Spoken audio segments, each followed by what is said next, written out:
너희 부모를 공경하라. 이것이 약속 있는 첫 계명이라. 부모를 공경하면 이 땅에서 복을 받고 잘되고 너의 생명이 길리라. 이렇게 말씀을 하셨는데, 이 룻은 원래 이방 여자입니다.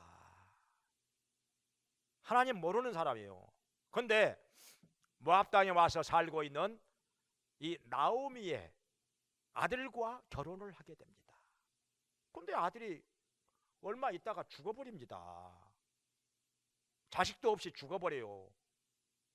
룻은 아주 젊은 여자입니다. 그러니까 나오미가 너 나는 지금 이스라엘로 돌아갈 테니까 다른 남자 만나서 결혼하고 잘 살아라. 이렇게 하는데 룻은 끝까지 따라간다는 거예요. 나를 떠나라 하지 마시옵소서. 어머니의 하나님이 나의 하나님이 되고 어머니의 백성이 나의 백성이 되고 어머니 죽으시는 곳에서 나도 거기서 죽겠습니다. 어디로 가시든지 제가 어머니를 따라가겠습니다. 떠나라고 하지 마시옵소서. 그러니까 한음 수 없이 룻이 나오미를 따라서 이스라엘 땅으로 돌아오게 되는데, 정말 아무것도 뭐 어디 비빌 언덕도 없는 이 불쌍한 시어머니 나오미를 위해서 룻은 나무 밭에 다니면서 이삭을 주워 가지고 어머니를 봉양하고 섬깁니다. 효도를 다합니다. 이것이 소문이 나니까 그 지역에 유력한 사람 보아스가 룻을 굉장히 좋게 여깁니다. 많이 도와줍니다. 아주 잘해줍니다. 그러다가 결혼까지 하는데, 보아스와 룻이 결혼을 하게 되어가지고 이제 보아스와 룻이 둘이서 나오미를 지극히 효도하고 섬깁니다. 그러면서 자식을 낳았는데 그 자식 중에 누가 나오는 거 아니? 증손자 중에 다윗이 나옵니다. 이스라엘의 두 번째 왕이 된 다윗. 다윗이 룻의 이 효성이 지극한 룻의 증손자가 됩니다. 왕이 태어납니다. 그 집에서. 그것으로 끝나는 게 아니라 마태복음 1장에 보면은 예수님 족보에 룻이 들어갑니다. 룻의 자손 중에서 메시아가 나오는 것입니다. 대단한 영광이고 대단한 복입니다. 이건 엄청난 복입니다. 메시아의 족보에 룻이 들어가 효성이 지극한 것 때문에 보아스와 결혼하게 되고, 이렇게 해서 그 자손 중에서 왕이 나오고 메시아가 나오는 것입니다. 그래서 성경에서 이렇게 부모에게 효도하고 부모를 공경하고 부모에게 잘하는 것이 얼마나 이 땅에서 복이 되는 것인지, 복이 되고 땅에서 잘되고 장수하고 하나님의 약속이 그대로 이루어집니다. 이 에베소서 6장 2절 3절에도 그 말씀이 나오고 신명기 5장에도 그 말씀이 나옵니다. 출애굽기 20장에도 그 말씀이 나옵니다. 부모를 공경하면 복을 받고 잘되고 장수하게 된다는 이 약속 정말 이루어집니다. 틀림없이 이 시대에도 이루어집니다. 하나님의 말씀은 천지가 없어져도, 하나님의 말씀은 안 없어지고 1.1핵도 안 떨어지고 다 이루어진다고 말씀하셨습니다. 그러니 우리가 시대가 달라진다고 해서 하나님의 말씀을 어찌 달리 생각하겠습니까? 어찌 다르게 해석하겠습니까? 요한계시록에 보면은 하나님의 말씀을 1.1핵이라도 없애버리는 사람, 제하여 버리는 사람은요, 생명책에서 그 이름 제하여 버린다고 했습니다. 생명책에서 이름을 제하여 버리면 어떻게 되는 거죠? 그리고 하나님의 말씀을 그렇다고 해서 보태는 사람은 이 책에 기록된 재앙을 보태리라고 했습니다. 그러니까 빼도 안 되고 보태도 안 되는 거죠. 하나님의 말씀은 그냥 말씀 그대로 받아들여야 됩니다. 이 사람이 진짜 믿음이 있는 사람이고 하나님께서 택하신 사람인 것이고 하나님을 경외하는 사람인 것입니다. 어떻습니까?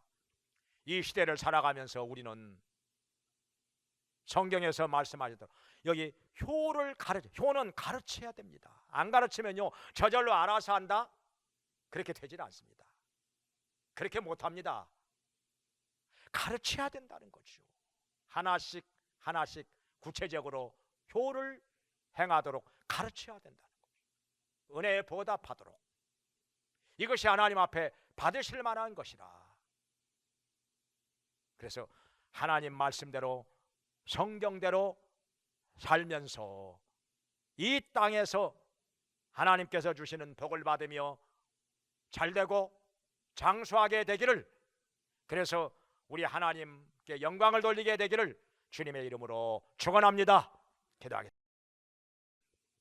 자비로우신 하나님 아버지, 성경에서 말씀하신 대로 저희들 부모에게 효를 행하게 하시고 공경하게 하시고 주 안에서 순종하게 하시고 부모를 즐겁게 하며 기쁘게 하면서 살게 해 주시옵소서. 그리하여 부모에게 잘함으로 말미암아 주님께서 약속하신 말씀대로 이 땅에서 복을 받으며 잘되게 하시고 생명이 길게 하여 주시고 우리 아버지 하나님께 영광 돌리며 이 세상에서 본이 되게 사는 자들 되게 하여 주시옵소서. 예수님의 이름으로 기도합나이다. 아멘.